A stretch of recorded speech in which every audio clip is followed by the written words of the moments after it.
नमस्कार दोस्तों, स्वागत है आपका हमारे चैनल ज्ञान लो में। आज हम सोल्व करेंगे क्वेश्चन नंबर 5 और question number 6। Class 9th mathematics कर रहे हैं एनसीईआरटी सॉल्यूशन। तो चलिए 5th नंबर देखते हैं। तो इसके अंदर हमें क्या दिया गया है, what can the maximum number of digits be in the repeating block of digits in the decimal expansion of 1/17। यानी कि जब हम 1 को 17 से डिवाइड करेंगे, हमें ये देखना है कि कितने मैक्सिमम नंबर आएंगे जो रिपीट होंगे, तो वो चीज़ हमें निकालनी है।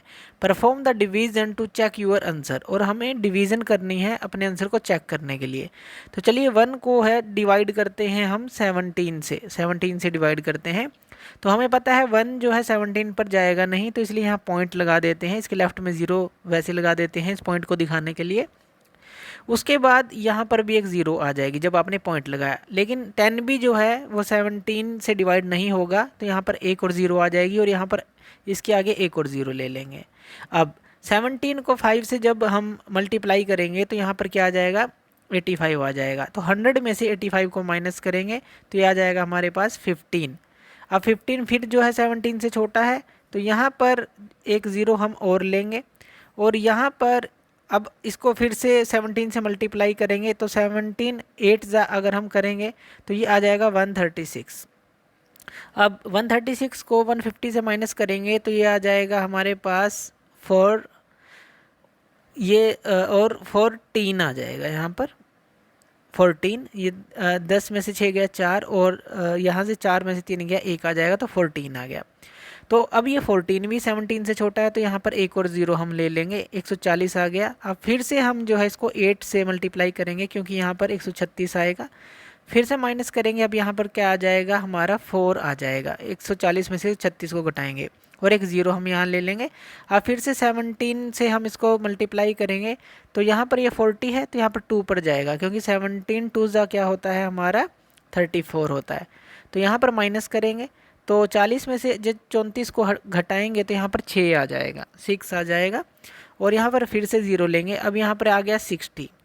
अब यहाँ पर 2 के बाद अब यहाँ 60 है, तो 17 को किससे मल्टीप्लाई करेंगे, 3 से। तो यहाँ पर ये क्या आ जाएगा हमारा 51, 17 3 51 होता है। तो 60 में से 51 को माइनस कर देंगे तो ये आ जाएगा हमारे पास 9। अब इसके आगे एक और 0 हम लगा देंगे, तो अब ये 90 बन गया। अब 90 के लिए हम क्या करेंगे, यहाँ पर फिर से 17 को मल्टीप्लाई करेंगे, पहले 3 से किया था, अब 5 से करेंगे। 17 5 हमारा क्या आ जाएगा, 85 आ जाएगा। और 85 को जब अब 90 से माइनस करेंगे तो ये क्या आ जाएगा 5, और फिर से इसके नीचे 0 आ गया। इस तरह से हम डिवीज़न करते चलेंगे। अब फिर 17 को मल्टीप्लाई करेंगे तो 50 के नीचे हम क्या लिख देंगे, यहाँ 34, क्योंकि यहाँ पर हम करेंगे 2 से मल्टीप्लाई। तो ये आंसर हमारा चल रहा है, तो ये काफ़ी लंबा आंसर जाएगा, तो इस तरह से हम इसको सोल्व करते जाएंगे। तो यहाँ पर ये 34 आ गया, और 50 में से जब 34 को घटाएंगे तो ये क्या आ जाएगा 6, और यहाँ पर 1 यानी कि 16 आ जाएगा हमारे पास। फिर से हम इसके आगे एक 0 ले लेंगे, अब 160 ये आ गया। अब यहाँ पर हम 17 2 34 किया था यहाँ तक। अब 160 के लिए हमें क्या करना पड़ेगा, 17 9 करना पड़ेगा हमें यहाँ पर, क्योंकि 17 9 जो होता है वो होता है 153, ये होता है। तो माइनस कर देंगे, 160 में से 153 को माइनस करेंगे तो 7 आएगा, तो उसके आगे भी 0 ले लेंगे। अब ये 70 आ गया हमारे पास। अब यहाँ पर हम 4 से मल्टीप्लाई करेंगे, या आप थोड़ा सा जल्दी करते हैं इसको, यहाँ पर 68 आ गया। 70 में से जब 68 को माइनस करेंगे 2 आ जाएगा, और यहाँ पर ये 0 आ जाएगा। अब 1 से करना पड़ेगा, 17 1 17, तो ये आ जाएगा। यहाँ पर आ गया 3, तो यहाँ पर जो 3 है हम यहाँ पर ले लेते हैं इसको 3। 20 में से 17 को घटाएंगे और यहाँ पर 3 इस तरह से ये आ जाएगा। तो यहाँ पर 17 से हम जो है डिवाइड कर रहे हैं। अब 30 है, 30 को जब हम करेंगे तो 17 2 34 होता है, तो इसलिए 1 पर ही ये जाएगा, तो यहाँ पर 17 आ जाएगा। 30 में से 17 को घटाएंगे तो ये हमारे पास क्या आ जाएगा, 10 में 7 गया 3, 2 में से गया 1, यानी कि 13 आ जाएगा। अब इसके आगे भी एक 0 ले लेंगे, 130 आ गया। अब आप किस पे जो मल्टीप्लाई करेंगे, 17 को 7 से मल्टीप्लाई करेंगे तो 130 के नीचे आ जाएगा 119 हमारा। तो 130 में से 119 को घटा देंगे, 130 में से 119 को घटाएंगे तो यहाँ पर ये क्या आ जाएगा 1 1 11 आ जाएगा, और इसके आगे एक और 0 आ जाएगी। अब 110 आ गया। अब जो है यहाँ पर 7 से किया था आपने, अब 6 से करेंगे। 6 से जब आप करेंगे तो यहाँ पर ये क्या आ जाएगा 102 आ जाएगा। जब यहाँ पर 8 आ जाएगा, अब 110 में से 102 को माइनस करेंगे और यहाँ 80 आ जाएगा। अब 17 को 4 से करेंगे, 17 4 जा कितना होता है हमारे पास 68, तो इसको माइनस करेंगे तो ये हमारे पास कितना आ जाएगा 12, उसके आगे भी एक 0 आ जाएगी। अब हमें फिर से जो है जैसे यहाँ 119 लिया था, अब यहाँ पर भी हम ऐसे ही करेंगे, तो यहाँ पर 7 से करेंगे तो यहाँ पर ये 119 आ जाएगा। जब माइनस करेंगे तो 1 आ गया। अब ये 1 जो आया है, अब देखिए स्टार्टिंग में हमें क्या करना था, 17 से 1 को डिवाइड करना था, तो वही चीज़ हमारी बन गई, यानी कि ये चीज़ हमारी बन गई है जो 1 आ गया है हमारा। तो यहाँ पर अगर हम रिपीटिंग यूनिट देखें तो ये जो सारी जो है रिपीटिंग यूनिट बनेगी हमारी 0 पॉइंट जो हमारा 05 से लेकर यहाँ तक, क्योंकि यहाँ से उसी कंडीशन पर आ गए हैं जहाँ से चले थे। तो यहाँ पर देखिए 1 2 3 4 5 6 7 8 9 10 11 12 13 14 15 16 डिजिट हैं जो कि रिपीटिंग डिजिट हैं हमारे। तो ये हमारे इसके अंदर रिपीटिंग डिजिट बनेंगे। तो ये आपको समझ आ गया होगा, सिर्फ हमने डिवाइड ही किया है। नेक्स्ट क्वेश्चन ले लेते हैं। इसके अंदर हमें क्या दिया गया है, look at several example of rational number. अब हमें पता है रेशनल नंबर क्या होता है, जो p बाई क्यू की फॉर्म में होता है और q जो है नॉट इक्वल टू 0 होता है और p और q दोनों इंटीजर होते हैं। अब यहाँ पर इन्होंने कहा कि नो कॉमन फैक्टर, इनके बीच में कोई कॉमन फैक्टर नहीं होना चाहिए अदर देन 1। कॉमन फैक्टर क्या होता है, जैसे कि मान लीजिए 12 का अगर हम फैक्टराइजेशन करते हैं तो 2 6 जा 12, 2 3 जा 6, ये हो गया। इसी तरह से मान लीजिए 18 का करते हैं हम, तो यहाँ पर आ जाएगा 2 9 जा 18, 3 3 जा 9 और 3 1 जा 3 कर लेते हैं, यहाँ भी 3 1 जा 3 कर लेते हैं। अब यहाँ पे कॉमन फैक्टर क्या है, देखिए 2 इसके अंदर भी है, 2 इसके अंदर भी है, 3 इसके अंदर भी है, 3 इसके अंदर भी है, यानी कि ये इस तरह का कॉमन फैक्टर नहीं होना चाहिए अदर देन 1।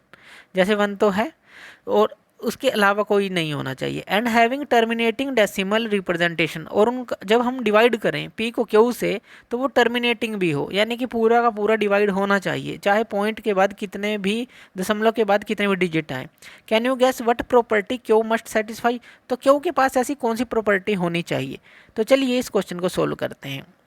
तो इस क्वेश्चन के अंदर हमें p बाई क्यू और q की प्रॉपर्टी को हमें फाइंड आउट करना है कि उसके पास क्या प्रॉपर्टी होनी चाहिए। अब मान लीजिए कुछ इसके अंदर हम एग्जांपल ले लेते हैं। मान लीजिए p को हम 1 मान लें, q को 2 मान लें, तो यहाँ पर क्या आ जाएगा 0.5 जब 1 को 2 से डिवाइड करेंगे। इसी तरह से मान लीजिए कोई और एग्जाम्पल ले लीजिए, 4 को 2 से डिवाइड कर लीजिए। तो ये क्या, अभी यहाँ पर देखिए यहाँ पर एक कॉमन फैक्टर आ गया 4 और 2, तो ये हम नहीं लेंगे। तो यहाँ पर हम ले लेते हैं, कोई और ले लेते हैं, 7/8 ले लेते हैं। तो यहाँ पर अब इनमें कोई कॉमन फैक्टर नहीं आएगा, लेकिन यहाँ पर जब आप इसको डिवाइड करेंगे तो ये क्या आ जाएगा 0.875 आ जाएगा। इसी तरह से मान लीजिए आप 7 को 4 से डिवाइड करते हैं, जैसे हमने 7 को 8 से किया, तो 7 को 4 से डिवाइड करते हैं तो ये क्या आ जाएगा हमारे पास 4 1 जा 4, उसके बाद यहाँ 3 बचेगा और पॉइंट फिर आ जाएगा क्योंकि 3 तो जाएगा नहीं उस पर, तो 4 6 जा 24, 4 7 जा 28, फिर 2 बचेगा, के आगे 0 को लगा देंगे तो 4 5 जा 20, यानी कि 1.75 आ गया। ये भी टर्मिनेटिंग हो गया और कॉमन फैक्टर भी नहीं है, जैसे इसमें था और इसमें था।